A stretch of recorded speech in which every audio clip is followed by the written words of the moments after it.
Hello, my name is Denise Yezbak Moore. Today we will be creating this knotted bracelet. It's on the side right now, but normally the bracelet will be worn this way on the wrist.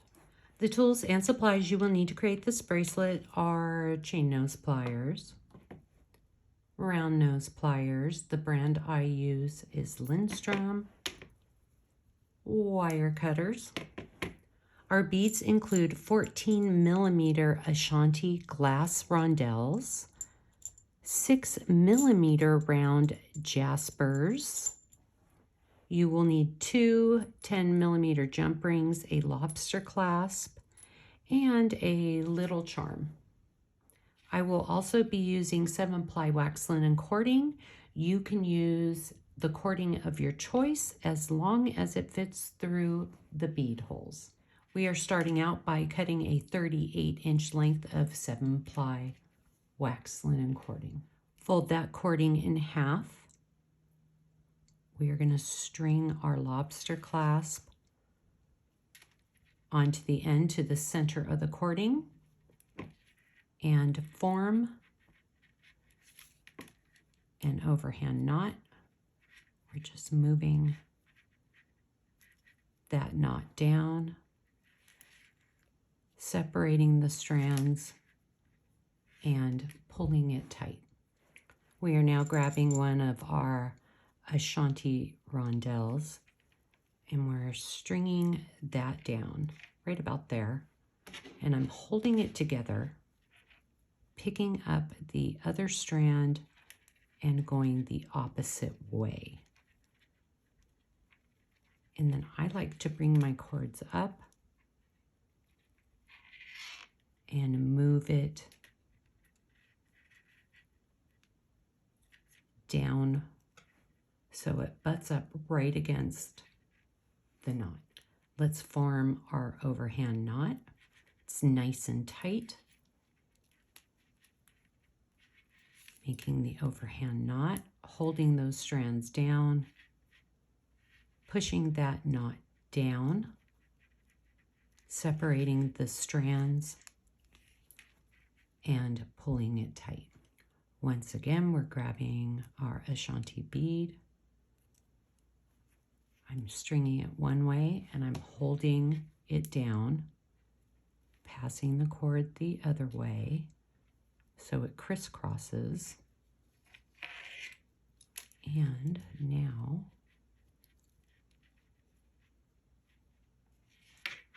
I'm going to move the bead down so it butts right up against the previous knot. Form our overhand knot.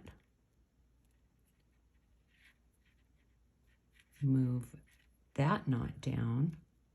Separate the strands. Pull it tight. Let's do this one more time. Pass our cording through right about there, holding it. Grab the other side. Bring those end cords up. And now we're going to move our bead down to the end so that it's nice and tight against the previous knot. Form our overhand knot. Move that knot down. Separate the strands and pull it tight. I'm going to finish the other beads in order to save time. I've just strung and knotted all of my beads. This bracelet will fit approximately a 6-inch wrist. If you want it to be 6.5, add one more Ashanti rondelle. So we have 2, 4, 6, 8, 9. So that would be 10 for a 6.5-inch wrist. I just grabbed my jump ring. I'm going to come over and string that ring down to the end. Form an overhand knot, moving that knot down, separating the strands, and then I think I want to form one more regular knot. So we're just going to bring that down, making sure it's around the base,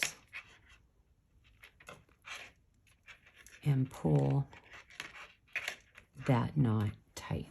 Let's create the little dangles, forming an overhand knot. Move it down a tad and pull that nice and tight. I just strung my 6mm jasper bead. I'm forming another overhand knot, moving it down and pushing that knot down. Grabbing our wire cutters, trimming off that little end, and with our round nose pliers, we're going to come back in and fray the end to give it a finished look. I'm going to pause the video and do this side. Now you can see that both of the little dangles are completed. I just attached a 10mm jump ring to one of my rondelles. This is how you open and close a jump ring. So we're just going to open that, come over to the end, attach, and close the jump ring. I just attached my Hamza charm to the loop on the jump ring, and I'm coming back in and closing that loop. And there you have it, how to create my Ashanti glass knotted bracelets. Take a moment to scroll down and check out my other DIY jewelry making tutorials. I try to post a new tutorial every week. I love comments and feedbacks. If you leave a comment or if you have a question, I will always answer you back. I hope you enjoyed this tutorial, and I will see you next time.